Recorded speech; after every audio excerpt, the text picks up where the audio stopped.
Rangkaian Pilpres belum usai, isu politik mulai bergeser ke pilkada. Ancang-ancang mulai diambil baik partai politik maupun tokoh yang ingin berkontestasi. Beberapa waktu lalu, Wakil Gubernur Jawa Timur Emil Dardak menemui Cawapres Pemilu 2024 Gibran Rakabuming Raka. Keduanya membahas soal pilkada Jawa Timur.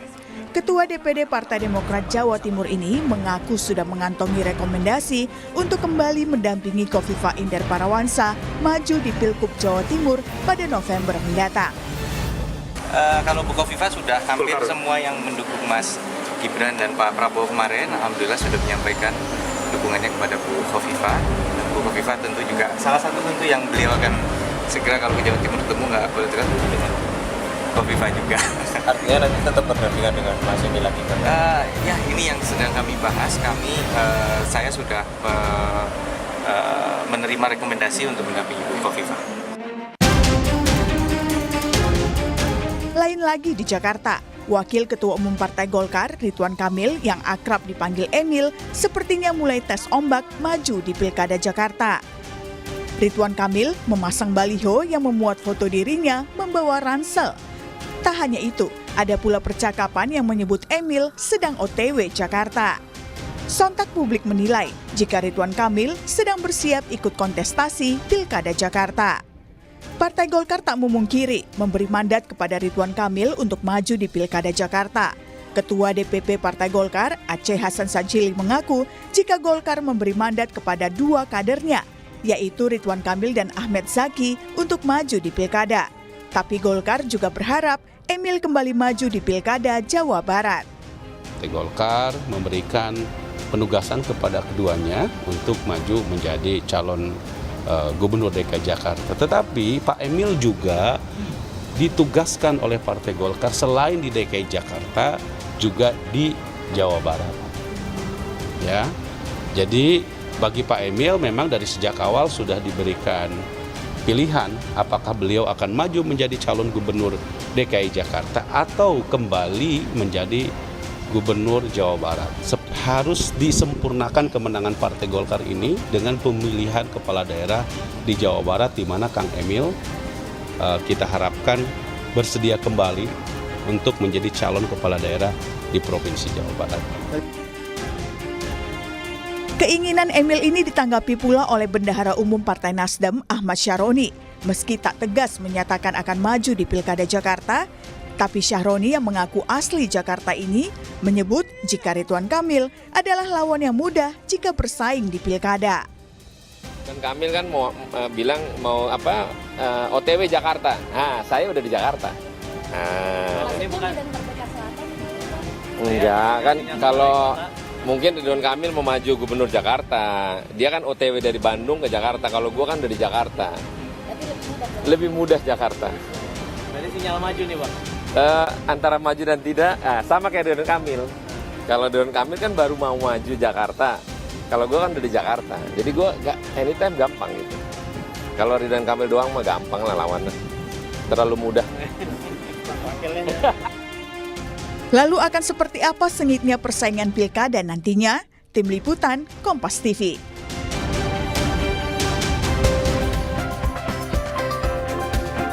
Ya, saudara, rangkaian Pilpres belum juga usai, isu politik mulai bergeser ke pilkada. Ancang-ancang mulai diambil baik dari partai politik maupun tokoh yang ingin berkontestasi. Lalu seperti apa partai politik membidik pilkada? Siapa saja kemudian jagoan yang akan ditempatkan partai demi memenangkan pilkada? Kita bahas soal ini bersama dengan sejumlah narasumber. Di pagi hari ini sudah ada Wakil Ketua Umum Partai Golkar, Ahmad Doli Kurnia. Selamat pagi, Assalamualaikum Bung Doli. Assalamualaikum warahmatullahi wabarakatuh. Selamat pagi. Ya, selamat pagi. Selanjutnya juga ada dari Sekjen Partai Nasional Demokrat atau Partai Nasdem. Sudah ada Pak Hermawi Taslim. Pak Taslim, selamat pagi. Pagi. Ya, dan juga di studio sudah ada Direktur Eksekutif Parameter Politik Indonesia. Sudah ada Mas Adi Prayitno. Selamat pagi Mas Adi. Selamat pagi Adisti. Tetap harus semangat ya walaupun sedang hujan-hujan ya. Ya, dari pagi hujan. Bang Doli, Bang Hermawi, selamat pagi. Ya, sukses. Ya, oke. Nanti juga akan segera bergabung dengan sambungan Zoom. Sudah ada Ketua DPP PDI Perjuangan, Pak Sukur Nababan, yang nantinya akan menyusul begitu bergabung bersama kami. Nah, saya langsung ke Bung Doli dulu deh, yang kemudian nama Ridwan Kamil ini santer betul ya antara DKI 1 atau Jabar 1. Kalau di DKI 1 bahkan sudah ada balihonya nih di salah satu jalanan di Jakarta, Bung Doli. Iya, sebenarnya kan kita semua sama-sama tahu, semua partai politik juga memahami bahwa tahun 2024 ini adalah tahun yang sama sekali baru ya, format pemilunya dibandingkan dengan pemilu-pemilu sebelumnya, karena kita punya 3 jenis pemilu di Indonesia ini, pileg, pilpres, dan pilkada itu dilaksanakan secara sekaligus dan bersamaan. Jadi pileg dan pilpresnya dalam hari yang sama, tapi beberapa bulan kemudian kita juga sudah menghadapi kontestasi pilkada. Jadi sebetulnya saya kira sama dengan partai yang lain, Partai Golkar itu juga sudah jauh-jauh mempersiapkan. Jadi kami melihat bahwa 3 jenis pemilu itu nggak bisa dipisahkan. Ya. Makanya kami dalam 1,5 tahun ini juga sudah mempersiapkan diri, termasuk misalnya terhadap nama-nama yang kita sudah inventarisir, kemudian kita kasih surat tugas. Namanya surat tugas. Surat tugas itu adalah bagaimana nama-nama yang berkeinginan untuk atau bersedia menjadi bakal calon kepala daerah di seluruh Indonesia, mereka kita kasih surat tugas untuk kemudian membantu Golkar. Jadi kalau misalnya mau jadi calon kepala daerah, ya bantu dulu dong partainya, bantu menangkan pilpres, bantu menangkan pileg, kira-kira begitu. Nah, untuk saudara Ridwan Kamil, itu dari awal ketika saudara Ridwan Kamil bergabung dengan Golkar, itu kita sudah ada pembicaraan. Memang saudara Ridwan Kamil mengatakan ada keinginan maju menjadi calon gubernur lagi, tapi di 2 tempat. Ya, satu tetap di Jawa Barat dan atau pilihannya di DKI Jakarta. Nah, karena itu kita memberikan surat tugas kepada saudara Ridwan Kamil 2 untuk di Jawa Barat dan di DKI Jakarta. Nah, sementara di DKI Jakarta juga kita punya ketua DPD Partai Golkar DKI Jakarta namanya saudara Zaki. Nah, yang juga berkeinginan untuk menjadi calon gubernur di DKI Jakarta. Nah, sehingga jadi ada 2 nama ya. Kita kasih surat tugas terhadap Ridwan ya, yang mereka di dalam surat tugas itu selain tadi membantu juga termasuk mensosialisasikan diri mereka. Ya, jadi nanti akan jadi ukuran itu adalah sejauh mana mereka punya kontribusi selama ini untuk membantu Golkar dengan agenda pileg dan pilpresnya. Yang kedua adalah hasil sosialisasi mereka sambil membantu dua agenda tadi itu, apakah mendapatkan respons positif dari masyarakat yang akan melaksanakan daerah pilkada itu. Oke, jadi ini lagi melihat juga ya respon positifnya seperti apa, baik itu di DKI ataupun di Jawa Barat. Nah, salah satunya yang kemudian menarik sekali perhatian kita semua adalah baliho yang ada di Jakarta, kalau tidak salah di Kebayoran. Ini dari baliho Kang Ridwan Kamil ini, RK, soal kalimatnya OTW Jakarta. Ini bagian dari strategi juga atau lagi cek ombak sebenarnya, Bung Doli? Iya, jadi artinya kan saudara Ridwan Kamil menindaklanjuti surat tugas itu, bahwa ini adalah bagian dari sosialisasi yang dia sedang lakukan. Ya mau dibilang tes ombak juga boleh, gitu ya. Dia mau mengukur kan, responnya. Katakan at the end, pada akhirnya keputusan kita itu nanti akan diambil berdasarkan siapa yang memiliki tingkat elektabilitas yang lebih baik, ya kan? Artinya siapa yang mempunyai peluang lebih besar untuk menang. Nah, makanya mereka sekarang melakukan sosialisasi, membangun citra diri, gitu ya. Apakah nanti kemudian bisa diterima dengan baik di tempatnya masing-masing yang mereka ingin. Oke, kalau kita lihat benar-benar menarik perhatian sekali baliho soal OTW Jakarta ini punyanya Kang RK ini. Nah, kemudian direspon langsung loh sama dari Partai Nasdem, sudah ada Ahmad Saroni yang mengatakan sebelumnya, ya kalau RK aja mudah nih. Kalau dari Pak Taslim sendiri bagaimana menyikapi ini? Ya, sebenarnya kita sekarang kan sedang mencermati pergerakan suara, menunggu hasil perhitungan manual KPU baik untuk DPRD Kabupaten, Kota, Provinsi, RI, Pilpres. Tapi sambil itu berjalan memang di internal Nasdem juga sudah sejak lama beberapa nama disebut-sebut dalam pilkada ini. Yang santer di internal disebut itu ada 3 nama. Yang pertama ada anak muda ketua fraksi Nasdem di DPRD DKI namanya Wibi Andrino. Beliau kelihatannya masuk lagi dan suaranya tinggi di DKI.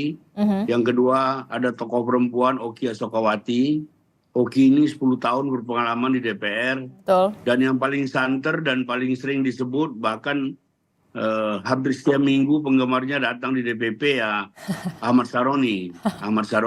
Nah, 3 nama ini terus kita godok sambil menunggu perhitungan suara manual. Saroni kelihatannya masuk lagi DPR RI dari Dapil Jakarta. Jadi beliau akan masuk ke periode ketiga. Wibi juga.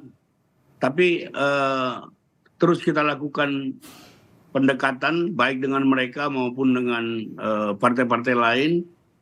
Karena di Jakarta ini dengan 106 kursi, kalau lihat komposisi suara yang masuk sekarang tidak ada satu partai pun yang bisa mengusung sendiri. Oke, harus koalisi. Nah, harus koalisi. Sampai pagi ini diperkirakan Nasdem itu mendapat 10 kursi, lebih kurang sama dengan partainya Pak Doli. PKS juga naik tinggi, diperkirakan PKS akan menjadi ketua DPRD dengan 17 kursi, PKB juga 9 atau 10.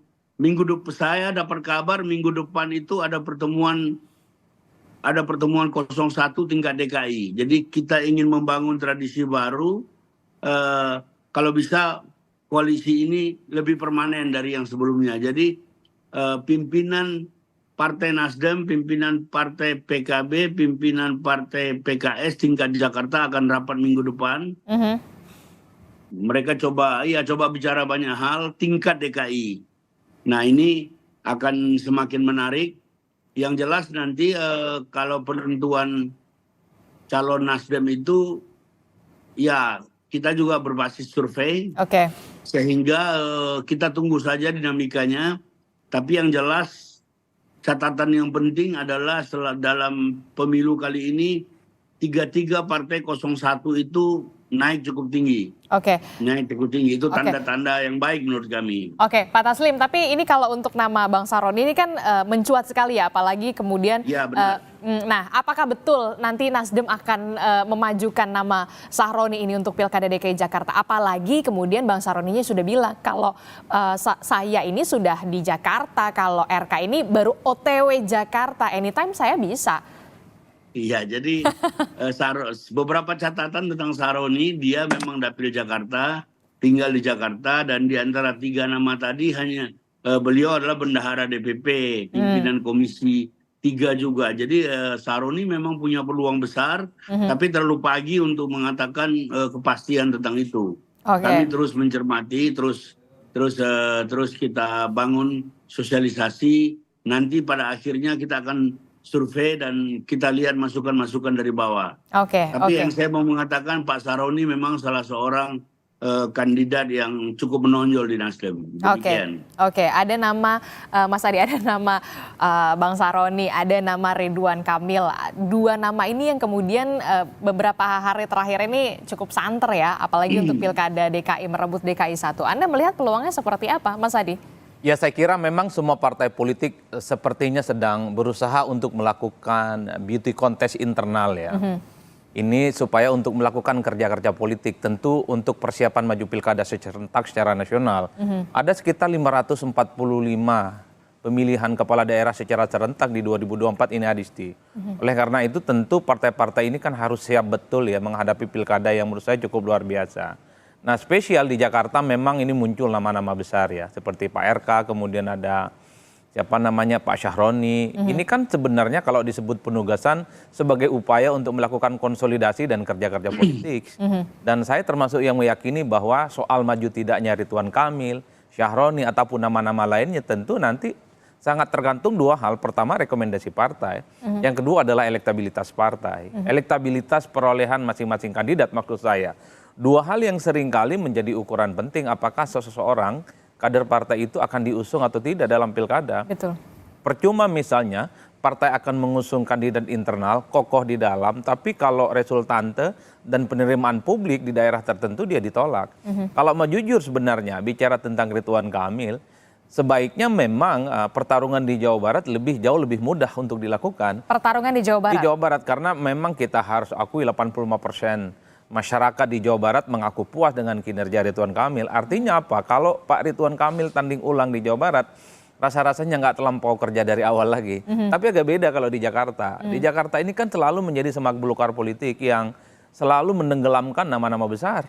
Ketika Jokowi dan Ahok maju pertama kali di Pilkada Jakarta 2012, itu kan mengalahkan nama besar Pak Fauzi Bowo. Iya, betul. Kemudian Anies misalnya bisa mengalahkan Ahok yang saat itu nyaris tak ada lawan tanding di Pilkada Jakarta 2017. Oleh karena itu, kenapa Jakarta menjadi spesial? Karena ini dianggap epicentrum politik, di mana semua tokoh besar yang rasa politisi nasional itu diterjunkan di situ karena dianggap sebagai ukuran apakah sebuah partai itu bisa kuat ataupun tidak.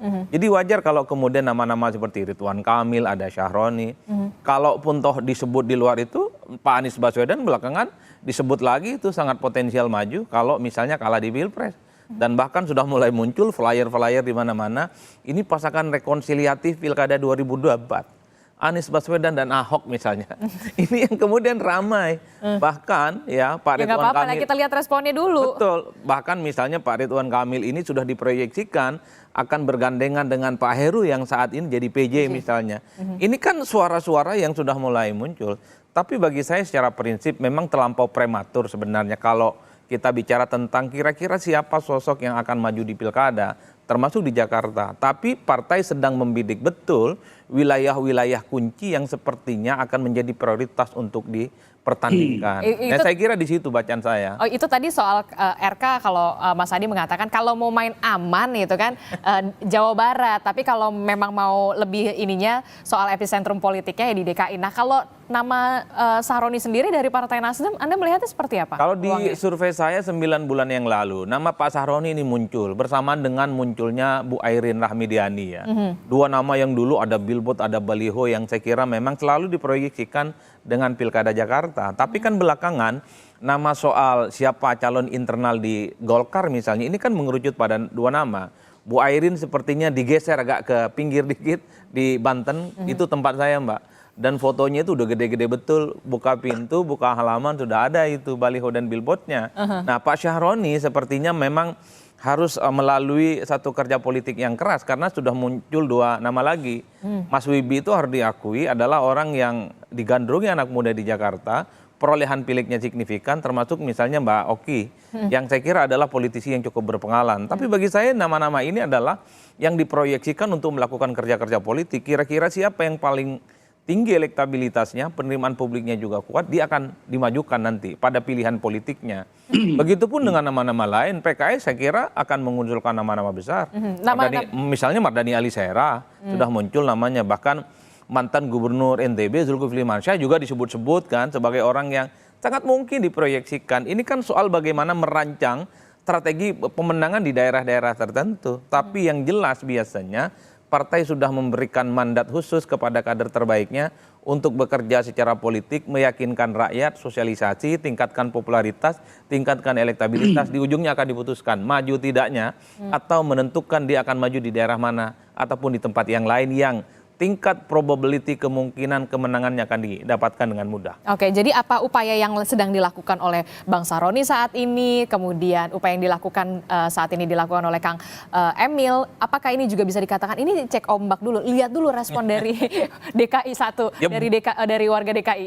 Ya bisa saja itu disebut sebagai cek ombak, tapi bagi saya yang melihat dari jauh, ini partai menugaskan kepada nama-nama ini kerja aja dulu, baru kemudian bicara tentang tiket di kemudian hari. Karena kalau bicara tentang tiket ya tentu ini domain partai ya. Kalau di Golkar sepertinya Pak Ahmad Zaki itu juga adalah orang yang sangat kelihatan serius untuk maju di Jakarta. Beliau dulu adalah mantan bupati 2 periode di Kabupaten Tangerang, kemudian hijrah ke Jakarta dan diproyeksikan juga untuk maju di di daerah yang tak lagi menjadi daerah istimewa ini, namanya Jakarta. Oke, kita akan diskusikan lagi. Kalau tadi katanya Mas Adi begitu ya, kalau mau main aman, Bung Doli, RK bisa dijabar aja lah ya. Tapi kalau misalkan memang mau epicentrum politiknya lebih, gengsi politiknya lebih, ini lebih ke DKI 1. Nanti kita akan temukan jawabannya dari Bung Doli. Tetaplah bersama kami di Sapa Indonesia Pagi.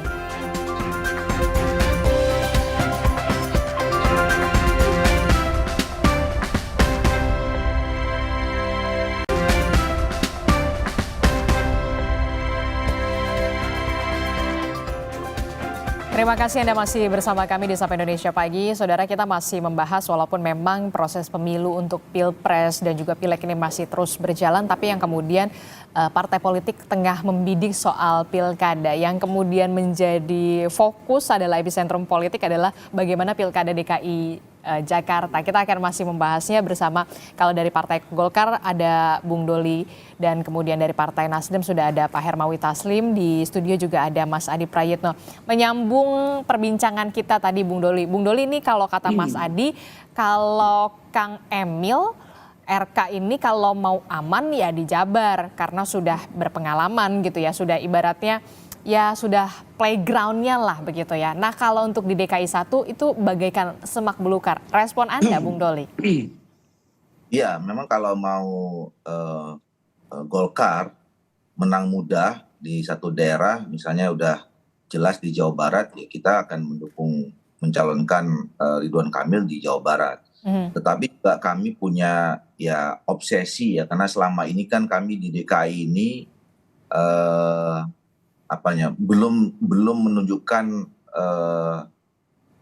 sebuah kekuatan yang kompetitif gitu dalam pilkada. Ya, beberapa kali kami ikut, nah tentu kami juga punya obsesi tersendiri di DKI Jakarta untuk juga ikut menjadi kontestan yang lebih kompetitif gitu. Nah makanya kemudian kami mempersiapkan jauh-jauh hari dan muncullah 2 nama ini gitu loh. Nama yang mungkin kalau Ridwan Kamil sudah dikenal cukup luas, bukan hanya di Jawa Barat, bukan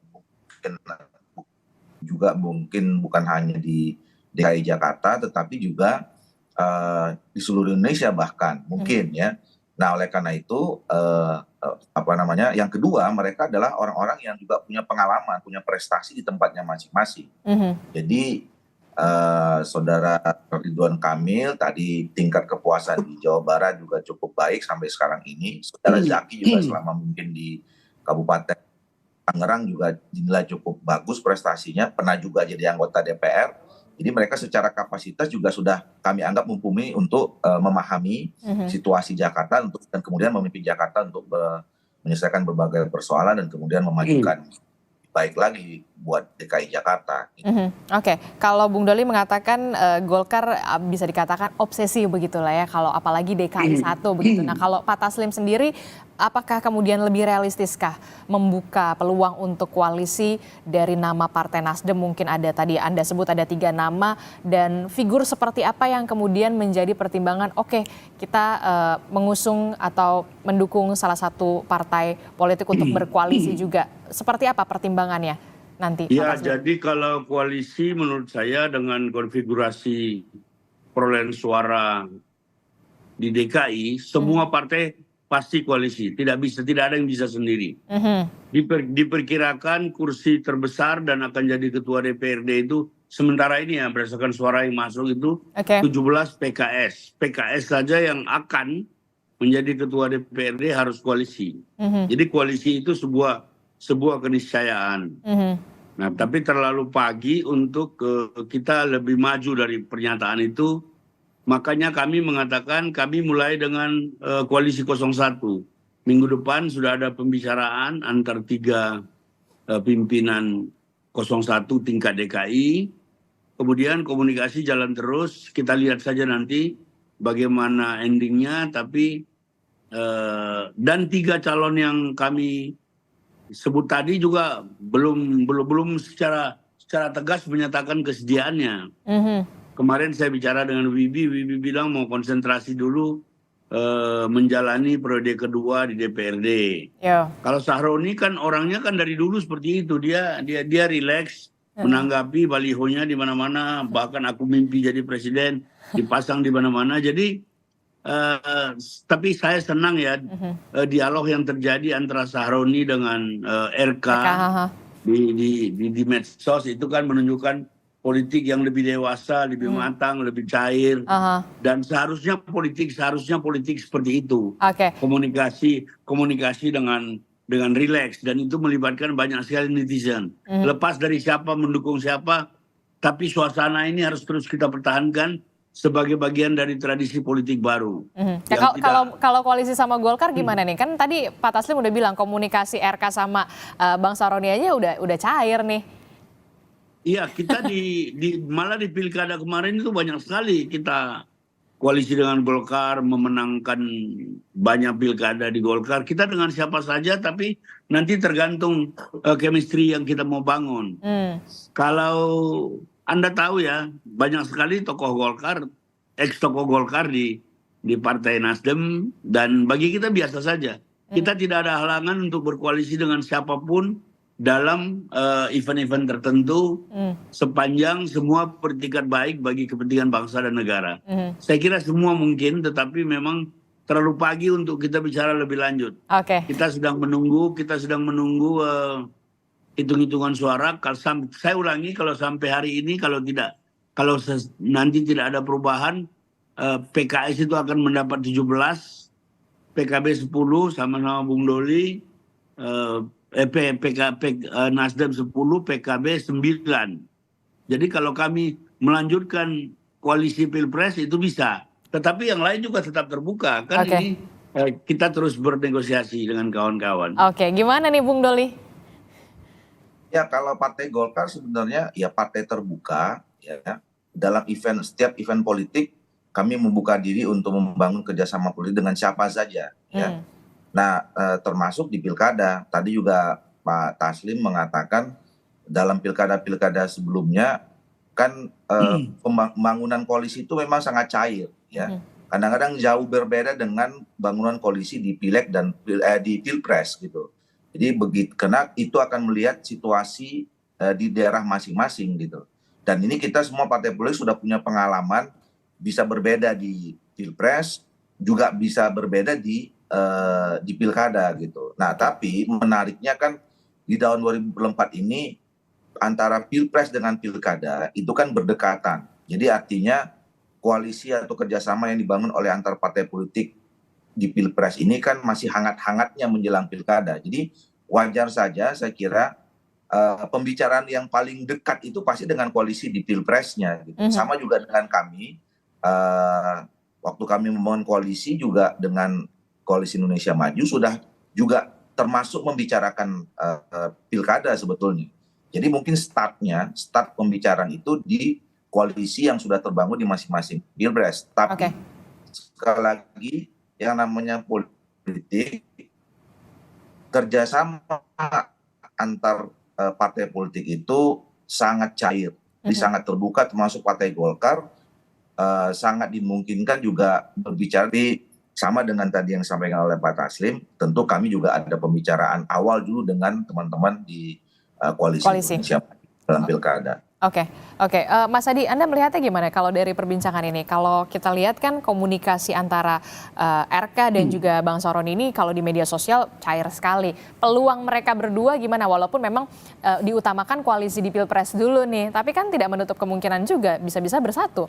Ya, politik kita ini kan sebenarnya politik last minus, politik yang seringkali di tikungan akhir penentu dari segala-galanya. Betul. Di Pilpres apalagi, siapa yang bisa membayangkan bahwa Gibran bisa maju dan bersandingan dengan Prabowo Subianto. Di Pilkada pun juga begitu, tergantung bagaimana komposisi, kecocokan, dan chemistry yang sama antar partai ini yang dibangun. Kalaupun toh per hari ini misalnya kita melihat ceng-cengan yang kompetitif antara RK dan Sahroni misalnya, ini kan seakan-akan membuka front bahwa keduanya tidak akan bersatu. Karena bagi Pak Sahroni kalau RK gampang lah kecuali anak presiden katanya.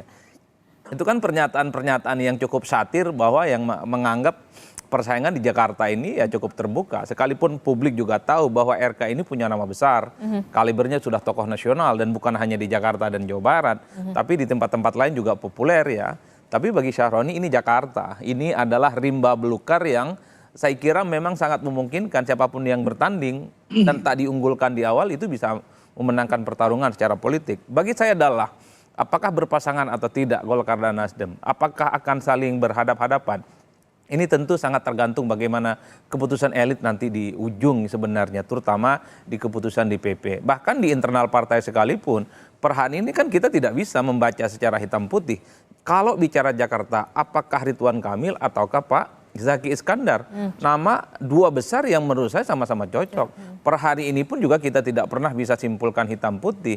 Di antara tiga nama di Nasdem ini siapa yang kemudian akan diputuskan, Wibi, Oki ataukah Syahroni? Ataupun misalnya di PKS kita juga tidak tahu, jangan-jangan PKS mengusulkan nama lain. Nah, itu dia. Selain Mardhani Alisera, selain nama Zulkifli Mansyah, jangan-jangan ada Anies Baswedan di situ. Nah, itu ataupun peluangnya PDIP. gimana?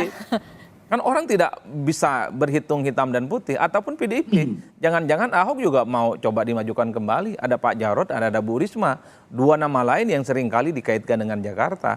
Inilah yang saya kira bahwa ada skala prioritas yang sepertinya untuk dicoba oleh partai-partai ini menyasar pilkada-pilkada yang menurut mereka ini punya gengsi, punya talent untuk naik kepada level yang jenjang pada yang lebih bagus gitu ya. Seperti yang disampaikan oleh Bang Doli, kalau bicara Jakarta seakan-akan memang Golkar selama ini ketinggalan kereta, selalu kehilangan momentum. Maka muncul nama besar seperti Ridwan Kamil. Oleh karena itu, bagi saya saat ini adalah ajang konsolidasi, ajang sosialisasi, nama-nama yang disorongkan di daerah tertentu seperti Jakarta ini, dia punya daya serap yang bagus nggak di level masyarakat? Kalau dia bagus, penerimaannya juga bagus, bukan tidak mungkin dialah yang kemudian akan dipasangkan. Termasuk misalnya soal pasangan-pasangan potensial yang bisa meningkatkan elektabilitas dan mengamankan tingkat kemenangan. Ini yang kemudian jadi. Kalau dalam simulasi internal Golkar dan Nasdem, kalau berpasangan RK dan Syahroni menang, bukan tak mungkin. Pembicaraannya bukan antar teman koalisi di Pilpres saat ini, tapi akan melebar kemana-mana. Oleh karena itu bagi Nasdem saat ini mungkin lagi mesra-mesranya dengan dua partai lain, PKB dan PKS. Tapi siapa yang bisa menjamin? Kalau PKS ngotot nomor satu, yang diusung juga punya nama besar, ya mungkin Nasdem mencoba peruntungan mencari seiman dan sepolitik di partai yang lain. Siapa tahu ada Golkar di situ yang menjadi partai yang selalu ahlan wa sahlan kepada partai lain untuk selalu berkoalisi. Jadi bagi saya memang ini soal bagaimana menjaring soal potensi maju di Pilkada Jakarta salah satunya dan mencoba untuk menyorongkan kader terbaik mereka maju dan menang, itu kuncinya. Oke, Mas. Oke, Pak Taslim, Anda sudah senyum-senyum sepertinya mau merespon dari pernyataan dari Mas Adi. Pak Taslim. Ya, jadi apa yang dikatakan Adi itu ya mungkin saja seperti tadi kata Doli, sangat tergantung kepada dinamika ke depan. Tapi satu hal yang pasti, tidak ada satu partai yang bisa maju sendiri di DKI. Betul. Itu pasti. Dia harus berkoalisi. Nah, koalisi dengan siapa sangat tergantung kepada hitung-hitungan menang tadi. Seperti kata Adi. Saya sependapat. Dan biar ini bergulir terus, tapi yang paling penting adalah Syahroni dan RK sudah mengawali komunikasi dengan sangat cair. Kalau politik kita ke depan berwajah seperti itu kan lebih sejuk daripada marah-marah, pukul-pukul meja gitu-gitu loh. Nah, saya mengapresiasi mereka berdua, cara mereka berdua berkomunikasi. Ke depan seperti apa ya kita lihat saja. Oke, ke depan seperti apa kita lihat saja. Bung Doli. Bung Doli? Ya. Bung Doli? Ya, saya kira pilkada berikut ini yang... Halo ya? Ya, silakan. Halo. Bung Doli.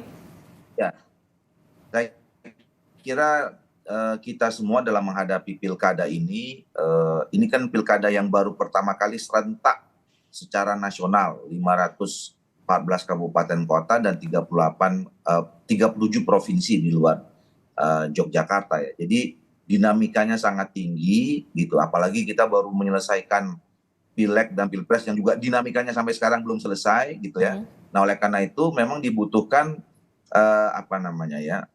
statement-statement perilaku yang menyejukkan gitu. Saya sependapat dengan Bang Taslim bahwa ya harusnya di dalam menghadapi kompetisi ini kita menanggapinya ya santai aja, sambil bercanda, joke gitu yang seperti yang dilakukan oleh RK dan Syahroni ini. Jadi supaya memang ketegangan itu tidak meluas kepada ya saling serang, ada hate speech, hoax, black campaign dan segala macam. Itu yang kita hindari karena ini tahunnya padat sekali ya, tahun politik yang sangat padat sekali yang kita harus sama-sama memahami bahwa keharmonisan masyarakat dengan dihadapkan dengan agenda yang padat ini harus tetap terjaga, jangan sampai terbelah lagi, jangan sampai terjadi polarisasi lagi di masyarakat. Ini yang harus kita hindari. Jadi, nah untuk DKI saya kira memang ini juga akan menjadi barometer ya. Kalau misalnya DKI ini berjalan, karena memang tadi seperti dikatakan Saudara Adi, ini kan epicentrum ya. Jadi kalau dinamikanya di DKI ini kita mulai dengan baik, mudah-mudahan di daerah lain juga ikut berjalan dengan baik. Oke, nah kalau kita melihat ya kan ada juga tidak hanya Pilkada DKI begitu ya, Bung Doli, Pak Taslim, bahkan nama Emil Dardak saja sowan begitu ke Gibran Rakabuming Raka. Sebegitu pentingkah kemudian restu juga harus dikantongi begitu, Mas Adi, Anda melihatnya? Ya saya kira ini kan bagian membangun jejaring dan networking politik ya, termasuk soal endorsement yang tentu saja akan coba dimainkan oleh setiap kandidat. Emil dan Gibran tentu punya kedekatan yang agak spesial, konteksnya Pilpres. Karena Emil ini kan ditunjuk sebagai jubirnya Gibran ya. Tapi dalam konteks itu kan publik juga mengaitkan bahwa ya pertemuan Emil dengan sejumlah elit termasuk Gibran ini kan sebagai upaya untuk mendapatkan dukungan politik untuk maju kembali di Jawa Timur misalnya. Apakah Emil akan terus berpasangan sebagai pendampingnya Khofifah atau akan menjadi rival, itu hal lain. Tapi yang jelas orang seperti Emil Dardak pastinya punya keinginan untuk bisa maju naik level, bukan lagi wakil tapi dia adalah calon gubernur di Jawa Timur. Anda melihat peluangnya? Ya sangat mungkin, apalagi misalnya Emil ini adalah ketua DPD Demokrat di Jawa Timur yang pastinya akan mendapatkan expose yang lebih prioritas ya untuk bisa maju sebagai orang yang dipersiapkan sebagai Jatim 1. Artinya apa? Emil sudah berpengalaman sebagai wakil gubernur berpasangan dengan Khofifah, bukan tidak mungkin Partai Demokrat akan menugaskan Emil untuk mencari partner, untuk mencari kesempatan untuk bisa berhadapan-hadapan dengan Bu Khofifah. Karena tentu tidak mungkin Emil Dardak ini hanya mengincar posisi yang sama untuk yang kedua kalinya di 2024 ini. Hal-hal inilah yang sangat mungkin.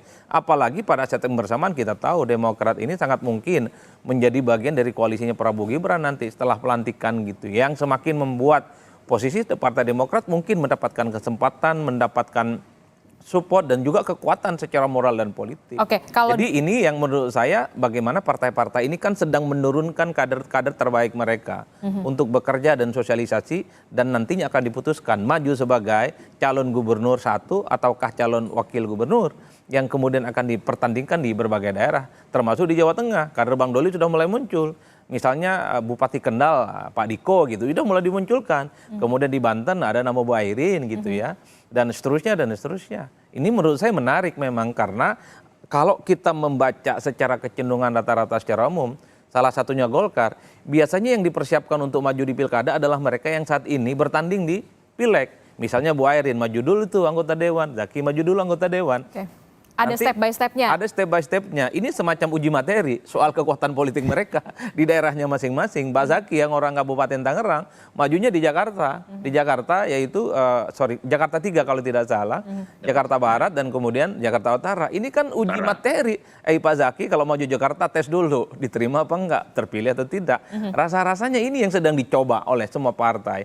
Bahwa dia melakukan kerja politik, nanti akan diputuskan Anda maju atau tidak. Anda elektabilitasnya oke atau tidak, itu urusan partai. Kerja dulu, bagus dulu, diterima oleh rakyat. Baru kemudian tiket itu akan diberikan. Termasuk di kubunya Bang Hermawis Taslim. Pak Saroni suaranya kuat dan ini mungkin akan menjadi prioritas dibandingkan dengan nama lain, dibandingkan dengan Wibi dan dibandingkan dengan Bu Oki misalnya. Kalau kita tadi mengutip kerja politik dulu saja lah ya, nama-nama populer-populer ini. Nah, kalau di Pilpres endorsement saja bisa berpengaruh cukup signifikan lah ya. Nah, kalau Mas Adi melihat di Pilkada ini pengaruh endorsement juga bisa berpengaruh yang cukup signifikan nggak? Bagi saya konsentrasinya terpecah ya, 540 sekian lah itu pilkada 514. Ya, 514 sekian pilkada secara serentak nasional. Jadi kalaupun tuh ada endorsement presiden dan wakil presiden, saya rasa tidak terlampau ngefek. Ngefek iya hanya di wilayah tertentu tapi tidak di tempat yang lain. Misalnya ada endorsement di Gibran mungkin hanya kuat di Solo dan di Jawa Tengah. Di tempat lain belum tentu. Jangan coba-coba misalnya di Sumbar ataupun misalnya di Jawa Timur khususnya di Madura belum tentu kita kena barang. Yang ingin saya katakan adalah ada segmentase di mana endorsement seorang elit kunci seperti presiden, kemudian wakil presiden termasuk menteri itu dia bekerja pengaruh-pengaruh politiknya. Tapi pada saat yang bersamaan pengaruhnya tidak kuat secara signifikan. Oleh karena itu kekuatan anatomi politik persoalan pilkada itu murni soal kerja-kerja politik yang dilakukan oleh sang calon dan partai. Ini yang saya kira memang bisa mengunci begitu banyak kemenangan di pilkada. Bukan karena dia mendapatkan endorsement politik dari presiden dan wakil presiden. Tapi adalah bagaimana ketajaman kerja-kerja politik yang itu bisa dimenangkan oleh sang kontestan. Misalnya Pak Ahok kurang gimana? Petahana, disokong oleh partai besar, dekat dengan Pak Jokowi kalah di Jakarta. Jadi itu yang saya kira bahwa kerja-kerja politik personal calonlah plus mesin partai dan mesin pemenangan itu adalah kunci segala-galanya untuk memenangkan pertarungan. Ada bahwa faedah endorsement dari presiden dan wakil presiden tapi juga tidak bisa dimaksimalkan karena endorsementnya ini akan terdistribusi ke banyak tempat. Oke, jadi kalau untuk endorsement ini untuk di Pilkada tidak terlalu berpengaruh secara signifikan ya kalau Anda melihat ya Mas Adi ya, kerja politik. Nah termasuk juga cek ombak ini harus penting juga dilakukan. Ya ada lah tapi nggak terlampau signifikan dan tidak bisa mengunci. Karena orang memilih datang ke TPS yang dilihat itu adalah calonnya bukan siapa yang tukang endorse-nya. Oke. Kecuali bantuan kerja-kerja politik, kecuali bantuan kerja-kerja logistik itu beda hal. Memaksimalkan instrumen politik kekuasaan, memaksimalkan mesin politik yang ada, dukung salah satu calon itu jauh lebih efektif ketimbang foto bareng aja. Oke, kita akan lihat bagaimana kerja-kerja politik dari memang tokoh-tokoh yang sudah ditugaskan. Dari Golkar sudah ada 2 nama, kemudian kalau dari Partai Nasdem ada 3 nama. Sayang sekali tadi kita sebenarnya mengundang dari PDI Perjuangan, tapi sampai saat ini belum ada jawaban. Mungkin di lain waktu kita bisa bergabung dengan PDI Perjuangan untuk membahas soal pilkada ini, bagaimana partai politik mulai membidik gelanggang pilkada. Terima kasih Bung Doli Kurnia dari Partai Golkar, kemudian ada Pak Hermawi Taslim dari Partai Nasdem, dan juga Mas Adi Prayitno telah bergabung bersama kami untuk perspektifnya. Terima kasih Bapak-Bapak, sehat selalu, Assalamualaikum, selamat pagi.